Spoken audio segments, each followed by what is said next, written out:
ሰላም ወገኖች ኢትዮጵያውያን ኤርትራውያን እንዴት ናችሁ? እንዲከረማችሁ ታችሁ ወንጌላዊ ጸገነት ነኝ። አሁን የምናገረው ርዕስ በሀገራችን ትውልድ በተለያየ ጨለማ መንገድ እየሄደ እንዳለ እያየን ነው። ለትውልድ መጥፋት በሀገራችን አሁን ማን ነው ተጠያቂ? ማን ነው? ምንድነው ብትሉኝ ወጣቱ ለጨለማው ዓለም ማገዶ እየሆነ ነው። ምንም ታውምል የለም፣ ስርዓት የሚያስይዝ የለም። ይሄ ግን ኃላፊነት የመንግስት አንድ ቁጥር 1 የመንግስት ኃላፊነት፣ ቁጥር 2 የቤተ ክርስቲያን ኃላፊነት። ምን ብትሉኝ በዚህ በአሁን አዲስ አበባ ህንጻ ተንጣሏል አይደል? ህንጻ ውስጥ ምን እንደሚሰራ ቁጥጥር ማድረግ ያለበት መንግስት ነው። ባለፈው ጊዜ አረቄ ቤት ተዘጋ፣ ጠላ ቤት ተዘጋ ሲባል ነበር። ትንሹ እንዳ ትልቁ ዳ አይወደውም አሉ። ስሙ ባካችሁ። እዚህ ጋር አረቄ ቤት ከመዝጋት እዚህ ጋር ኢሉሚናቲ ቤት አይዘጋም። በዛ በተንጣለለ ህንጻ ላይ የተከራዩት ከውጭ መጥተው ኢንቨስት የሚያደርጉ አሉ። ምን ብትሉኝ ክለብ፣ ናይት ክለብ። በዛ ናይት ክለብ ውስጥ የሚካሄደው ርኩሰት፣ ዝሙት፣ ጥፋት፣ ሐሺሽ፣ ድራግ ሁሉ ነገር እንግዲህ ጋይስ ሀገራችን የደረሰችበትን ደረጃ ብትወዱም ባትወዱም መስማት አለባችሁ ብዬ አስባለሁ። ሞስትሊ አሁን ላይ ከቲክታከሮች ጋር የሚደረገውን ይሄ የክለቦች ዝሙት እርኩሰትን ነው። በተለይ ኢሉዥን ክለብ የሚባል ቫርዳስ ላውንጅ የሚባል እነዚህ የምሽት ክለቦች ውስጥ የሚደረገውን እርኩሰት መጀመሪያ ከክለቡ ባክግራውንድ እንጀምር። ከኋላው ያለው የአይን ምልክት በኢትዮጵያ ፊደላት የተከበበ ያ የአይን ምልክት ከጥልቆ የመጣ ነው። የነዚህ መለያ ነው። አያችሁ፣ በእነዚህ ክለቦች ውስጥ ነው ድራግ ሐሺሽ የሚከፋፈለው። እነ ጆን ዳንኤልም አሉበት። በነገራችን ላይ በዚህ ጉዳይ ላይ እመጣበታለሁ። የሱ ልጅ ላይ ቪዲዮ ላይ እመጣበታለሁ። መስመር የሚባለውን እንደሚያጨስ ብዙ ነገር ሰምተናል፣ እያየንም ነውና እንዴት መኒ ላውንደሪ በቲክቶክ እንደምትሰሩ ሁሉንም ነገር እናውቃለን። ሁላችንም አንድ አይደለንም። ባይዘው እናውቃለን ሁሉንም ነገር የምትሰሩትን፣ እዛ እየወሰዳችሁ ትንንሽ ልጆች የምትከትቡትን፣ በእንደዚህ በመጠጥ የምትራጩትን፣ ድራግ የምታስፋፉትን፣ ትንንሽ ልጆችን የምትበክሉትን እንመጣለን። ከክለብ ባለቤቶች ጋር ሆናችሁ ትንንሽ ልጆችን እንደምትሸጡ። ወጣቱ እየተቀጠፈ ነው። ጠላት እየበዘበዘ ነው። ያለምንም ከልካይ ሀገሬ ቁርጥሽን ወቂ። ኧረ ባናድግ ባናሸበርቅ ህንጻ ባይሰራ የራሱ ጉዳይ። በደሳሳ ጎጆ እግዚአብሔርን እያመሰገኑ መኖር ይሻላል። ህንጻ አስቀምጦ ለኢሉሚናቲ ከሆነ ስሙኝ፣ ወጣቱ እየተበላሸ ነው። በሐሺሽ በመጠጥ እየተነዱ የቀደሙ ክርስቲያኖች እኮ እናንተ ጠንቋይ እንኳን ከመንደር ሄደው ጠንቋይን አጥፍተዋል። በክርስቶስ ኢየሱስ ኃይልና መንፈስ ወንጌል መስክረው ማለት ነው፣ ሄደው ተጋፍጠውም ማለት ነው። ዛሬ ግን ከተማችንን አገራችንን እንደዚህ ርኩሰት ሲወራት ኢሉሚናቲ በአደባባይ ሲመለክ ወጣቱ እንደማገዶ ለጨለማ ሲነዳ ወደ ሲኦል ሲነዳ ተው የሚል የለም።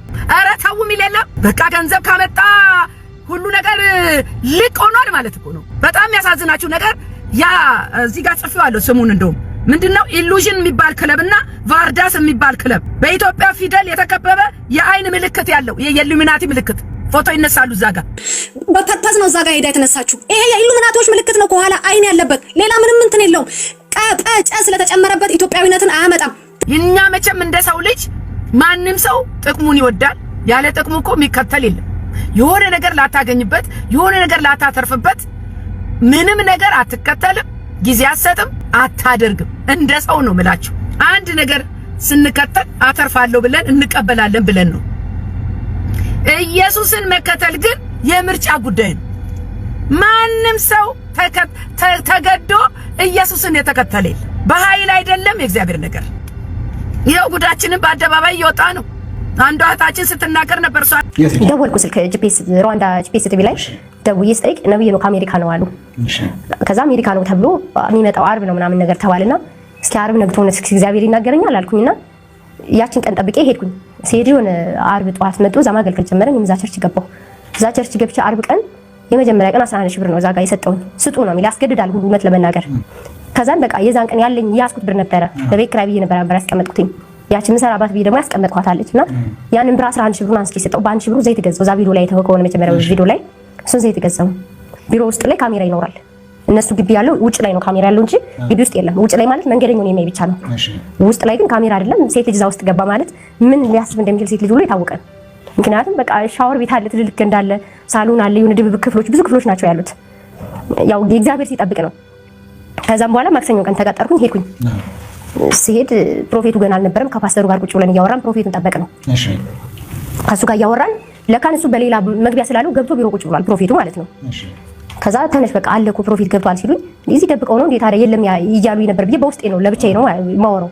እዛ ውስጥ ብዙ ናቸው ያሉት፣ ወንዶች ናቸው ጠቅላላ አገልጋይ የሚባሉት እነ ቅዱሴና ማንነ አቤሌዘር አለች አንድ ሴት ጸጉሯ ፍሪዝ በጣም የዛቱብኝ። እንደውም አቤሌዘር የሚባለው ይሄ ቪዲዮ ላይ መጨረሻ ላይ ሰምተው ከሆነ ራሱ ባለፈው እሱን አላገናኝም ያለው እሱ ወንድ በቃ ብሎ በጣም የዛተብኝ እሱ ነው። ሴቷ አለች እኔ ሪቾ የምትባል ጸጉሯ ፍሪዝ ማይክ ምትይዛውን እና ብዙ አገልጋዮች በእኔ ላይ ይዘውብኛል፣ ግን አልተከበሩትም። እግዚአብሔር ቤተክርስቲያንና ገንዘብ ተጋምደዋል። ገንዘብ ከሌለ ትንቢት የለም። ገንዘብ ከሌለ ጸሎት የለም። ገንዘብ ከሌለ ምንም አይነት መስተንግዶ የለም። ገንዘብ ያለውን ከፊት ያስቀምጣሉ። ካልሰጣችሁ አትባረኩም እያሉ ከብር ጋር ተሳስራችኋል። በኢየሱስ ክርስቶስ እግዚአብሔር ይገስጸው። በእውነት ነው የምለው። አይገርማችሁም? በነገራችን ላይ ባካችሁ መልእክቴን ሼር እና ሰብስክራይብ አድርጉልኝ ፕሊዝ፣ ለብዙዎች ይድረስ ባካችሁ። ስለዚህ ወንድም ዓለም አንተ እኮ ብዙ ጉዳይ አለብህ። ከአገልግሎት በላይ ቅድሚያ የሰጠው ዋና ያደረከው ጣዖት የሆነብህ ነገር ብዙ ጉዳይ አለብህ። ማን ያገኛል? አንተ አቬለብል እኮ አይደሉም። በየት ይገኛል? ጸልዩልኝ ብላችሁ ሰው ብትፈልጉ፣ ለማማከር ብላችሁ ሰው ብትፈልጉ አይገኝም። ሁሉ ቢዚ ነው። ሁሉን ትቶ የተከተለማ የሰማዩን ያተርፋል። ቁጥር 28 ለጴጥሮስ ጥያቄ መልስ ኢየሱስ ክርስቶስ ይሄ ነው። ኢየሱስ ለምን ተከተልክ ለሚለው ጥያቄ ሁሉን ትቶ ለተከተለው ኢየሱስ ክርስቶስ የሚሰጠው ይሄንን ነው። ስሙኝ፣ ማቴዎስ 19:28 ላይ እውነት እላችኋለሁ እናንተስ የተከተላችሁኝ በዳግመኛ ልደት የሰው ልጅ በክብሩ ዙፋን በሚቀመጥበት ጊዜ እናንተ ደግሞ በ12ቱ የእስራኤል ነገድ ስትፈርዱ በ12ቱ ዙፋን ትቀመጣላችሁ። ይሄ ከየት ይገኛል? እስቲ ግዛው በገንዘብ ከየትም አይመጣም። ይሄ የክብር ላይ ክብር የዘላለም ዓለም እኮ ትጠፋለች፣ ትጠቀለላለች። ይሄ ምን ደክምለት ጠዋትና ማታ ምን ሮጥለት ምን ናከማቸው ምን እንገበገበው ምን እንሰስተው ሁሉ አላፊ ጠፊ ነው።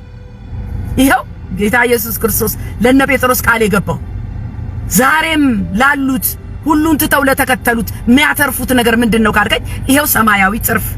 አንዳንድ አገልጋይ ደግሞ ጌታ ሆይ አገልግዬ ትርፌ ምንድነው? ይሄው የጳውሎስ መልስ ላንተ ትርፍ ሰማያዊ ነው ወንድም አለ። ለምድሩ ስትል ተከትለው እንደሆነ አላቅ ወደ እግዚአብሔር ቤት እግዚአብሔርም የለመኑትን ይሰጣቸዋል። ፈውስ ሊሆን ይችላል፣ ገንዘብ ሊሆን ይችላል። ጸልዩ ብለው ይመጣሉ። ነገር ግን የሚፈልጉትን ካገኙ በኋላ ላጥ ክርስቶስን መከተል ለሆነ ጥቅም አይደለም። ፍቅሩ ሲማርክ ብቻ ነው። በጊዜውም ያለ ጊዜውም ላይፍ ታይም ነው። በቃ የህይወት ጉዳይ እስከ መጨረሻው ነው። ለሆነ ጊዜ በሆነ አጋጣሚ ብቻ አይደለም። በህይወታችን ዘመን ሁሉ ከእርሱ ጋር መኖር አለብን። ሲዝናል አይደለም የእግዚአብሔር ነገር። አንዴ ተቀብለን ላጥ የምንለው ነገር አይደለም። ሁሌ ደግሞ ትፈልገዋለህ። አንድ ጥያቄ ብቻ አይደለም እኮ ሰው የሚሞላለት። ዘመንህን ሁሉ አባትን ትፈልገዋለህ። ዘመንህን ሁሉ የእግዚአብሔር ድጋፍ ያስፈልጋል። አንዴ ተቀብለህ ዞር ብትል እንደገና ጌታን ትፈልገዋለህ። እስራኤላውያን ሲያመልኩ አይታችሁ እንደሆነ ኦ ማይ ጋድ በጣም ደስ የሚል አምልኮ አላቸው። ምንድነው ብትሉኝ የነሱ የሚያመልኩበት እንትናቸው ናቹራል።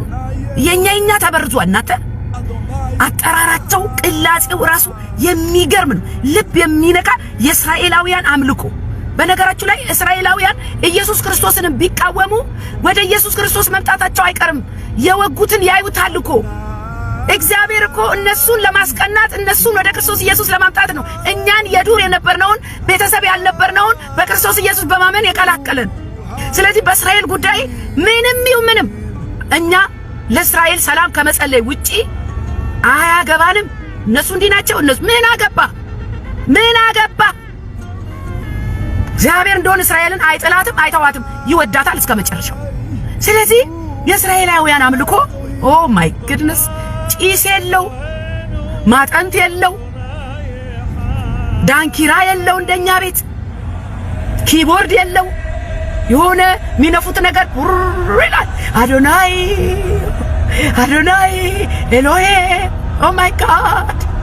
ከበሮ የለው፣ ግርግር የለው፣ ሌላ ስም አይጠራ። ሃሌሉያ! ሌላ ስም አይጠራ። የሚጠራው አዶናይ ሚሉት ኤሎሄም። ሌላ ቋንቋ የላቸው፣ ሌላ ንጉሥ የላቸው፣ ሌላ አባት የላቸው፣ ተቀጥላ የላቸው። ህዝቡ ይቀበላል፣ ካህኑ ያወጡታል፣ ከእንባ ጋራ ከመንፈስ ጋራ። ኢየሱስ ያድናል። ዛሬ አንድ የመጨረሻ ቪዲዮ ምንድነው የብዙዎቻችን እርግጠኛ ያልሆንበትን ጥያቄ ወንድማችን ፓስተር ዳዊት ፋሲል፣ በነገራችን ላይ ማንም አገልጋይ ይሁን ጥሩ ነገር ካለው ጥሩ ነገር አለው እላለሁ እኔ በግሌ። ከሌለው የለው። መቃወምበት ካለ እቃወማለሁ፣ መገሰጽ ካለብኝ ገስጻል በጌታ ቃል። ወንድማችን ፓስተር ዳዊት ፋሲል የመለሰው መልስ እስማማለሁ። ምክንያቱም ብዙዎቻችን ልሳን በሚለው ነገር ላይ ጥያቄ አለን። ልሳን የማይናገር መንፈስ ቅዱስ አልተሞላም የሚሉ ደግሞ አሉ። ለእናንተ መልስ አለኝ ዛሬ። ልሳን የማይናገር መንፈስ ቅዱስ አልተሞላም ማለት አይደለም። ይህንን ጥያቄ እንድትመልስልኝ እፈልጋለሁ። ብዙ ጨንቆኝ ግራ ገብቶኝ መድኃኒዓለም እየተጠራጠርኩ ነበረ። በጌታችን በኢየሱስ ክርስቶስ ካመንኩኝ 5 ዓመት ሆኖኛል፣ ግን እስካሁን ድረስ ልሳን ተናግሬ አላውቅምና ምን ትለኛለህ? አትጨነቅ። ለምሳሌ ፕሮቴስታንት እምነት ጀማሪ ወይም የሁሉ ፕሮቴስታንት መጀመሪያ ላይ ከካቶሊክ ወጥቶ እምነቱን የጀመረው ማን በሚባል ሰው ነው ታውቀዋለህ? ሉተር ነው። ማርቲን ሉተር ይባላል፣ ጀርመናዊ። ልሳን ተናግሮ አያውቅም ወዳጅ። ቢሊግራም ቅድም የጠቀስኩልን ሰው እየሰምታል ዓለምን በወንጌል ይዞ የኛ ሰፈር ልጅ ልሳን እያለ ቀበሌውን ሲበጠበጥ ሰፈሩን ሲበጠበጥ እሳቸው ልሳን ተናግሮ አያውቁም። ዓለምን በወንጌል አዳርሰዋል። ልሳን የጸጋ ስጦታ ነው፣ ተጽፎልናል። እዛ ቆሮንቶስ ሁለተኛ ቆሮንቶስ ምዕራፍ 10 ቁጥር 14 ጀምሮ ተጽፎልናል። የጸጋን ስጦታንና ሰጪውን መለየት ያስፈልጋል። መንፈስ ቅዱስ ሰጪ ነው፣ ልሳን ደግሞ ስጦታ። መንፈስ ቅዱስ እንደሚፈቅድ ስጦታን ይሰጣል። እንደውም ምን ይላል ቃሉ? ከልሳን ይልቅ ትንቢት መናገርን በብርቱ ፈልጉ ይላል። እናንተ ማስተያየት ስጡበት። እኔ ግን በዚህ እስማማለሁ። የዛሬ መልእክት ይሄ ነው። እግዚአብሔር የተባረከ ይሁን።